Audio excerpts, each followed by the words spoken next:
All right, Ian, it's time once again for the Patreon Q&A.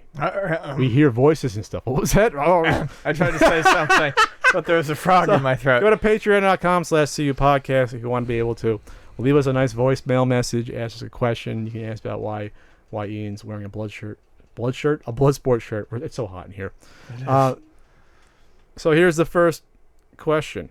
Hi, Ian. How goes your weekend so far? Good? I hope so. Anyway, I hope you have a good 4th of July coming up. And speaking of which, my question is about the most American man we know right now, Frank. How did you meet him, Pat? And what were your first thoughts on him? That includes you too, Ian. Anyway, have a nice day. Oh, by the way, it's Ty, by the way. We've talked before. See ya. All right, Ty. I know Ty. Ty's a good guy. Ian, how did you meet Frank, and what did you think of him? As I avoid it. How the fuck did I meet Frank? You don't remember? No. It must have been 2009.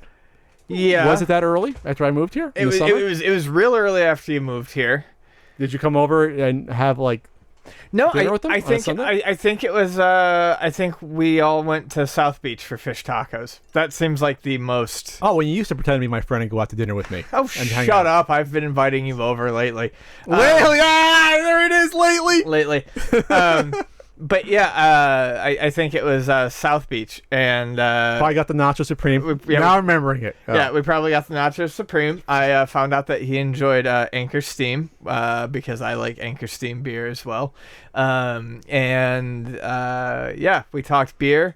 We talked a little bit of music. We realized we did not share very similar music tastes. They have a very public feud about the Beatles, I think. Yeah, very public feud about the Beatles.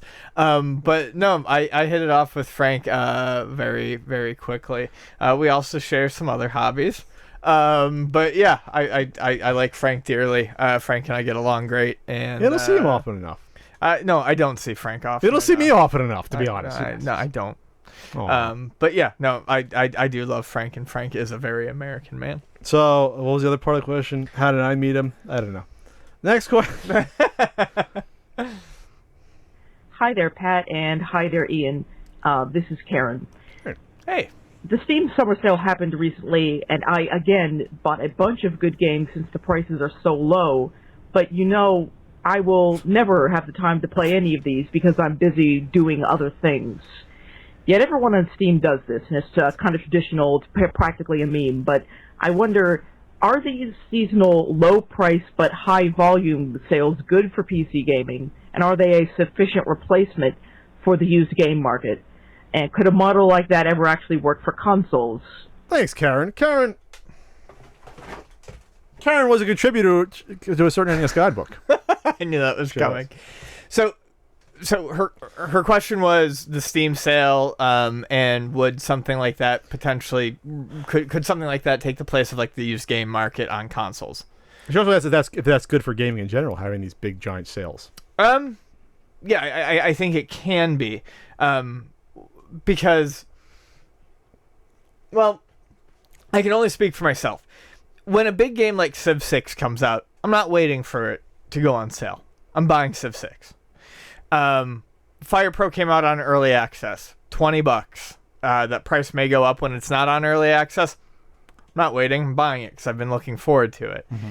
But when these big sales happen, it allows you to test out these games that you might not normally buy. It introduces you to new developers. It gets you into things that you then may go and buy for full price when the next games come out. Sure. And even if you never play them, well, you're still tossing some change to these developers. It's not good for your wallet if you don't play it. It's not good for your wallet, but good for the PC gaming economy. But is it bad for the gaming economy? No, not necessarily.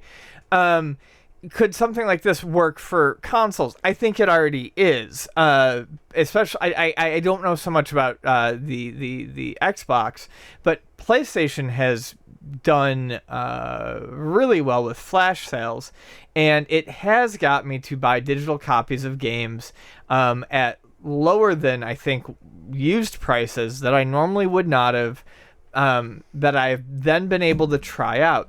When when the Xbox 360 and the PlayStation 3 first started to put digital games up on the marketplace, and I think we were doing the podcast then, and you and I were like, this is ridiculous. Who's going to spend $59.99 on a digital copy of this game when you can go get a physical one? Well, I think people do that now, but these games go on sale very quickly now, and that makes it worthwhile. And then you can get a copy of Witcher 3 now. It was on sale for like $20 with all the bonus content. You can get these indie games now for like $5 instead of $25 when these flash sales happen. I do think consoles are slowly adopting this sort of Steam sale mentality, and I do think it's going to work for them. And it is sort of analogous to used games. It's a sale in a way, but really it's a way for you to grab a copy of a game at a used game price. Sure. It's kind of more like Costco. You're buying stuff, maybe you don't need it, but hey, they got your money. You might use that giant mustard a year or two from now. Yeah, exactly. Hi. This is Sean Runs, a.k.a. Sean Bird. I'm a patron from Albany, New York. And so my question is, if you could play any prototype, what would it be? Personally, I'm intrigued by the prototype because it seems like it could maybe be a lot different. But so that's my question. Either way, thanks for considering the question, and have a great Independence Day, guys. Take care. Bye. Thanks, Sean. As you tell, these questions were a couple of weeks ago. We're trying to get to him now and catch up. Yeah. I couldn't make out his phone call of what exact prototype he wanted to play, but it's basically his question about if you can play any prototype, would you be interested in playing any game and seeing how it was before it gets to finalize a product? That's a cool question, but not one that I can answer like off the top of my head. I always wanted to just check out the Top Secret episode 1, just because they kept a lot of the World War II Nazi stuff in there. That was interesting because one piece actually made it into the end of the NES game, like on the book you can see it, the swastika, and so it went from Golgo 13 hunting down basically the Third Reich that survived to this really weird just evil empire thing. Right. So it was like the same thing with like Bionic Commando, where they sort of just changed it up. So I thought that would have been interesting. Plus, you had boobies in it, and the right. One I figured that's where you were going. So that one would be interesting just for that. Otherwise, the game would have played though exactly the same.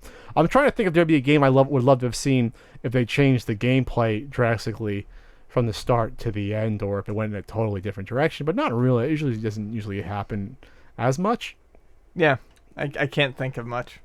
I don't know. Like maybe playing before it was, what was it? It was Auto before Miss Pac-Man with the little running legs. I don't think I ever played that one. Did you ever play that version of that? That would have been kind of neat. That would have been cute. So thanks for the questions there. If you want to ask the question in the future, it's CU Podcast Patreon. Patreon.com/CU Podcast. I fucked it up last week. You fucked it up this week. You're becoming contagious. Not just your hives. It's how you're doing it.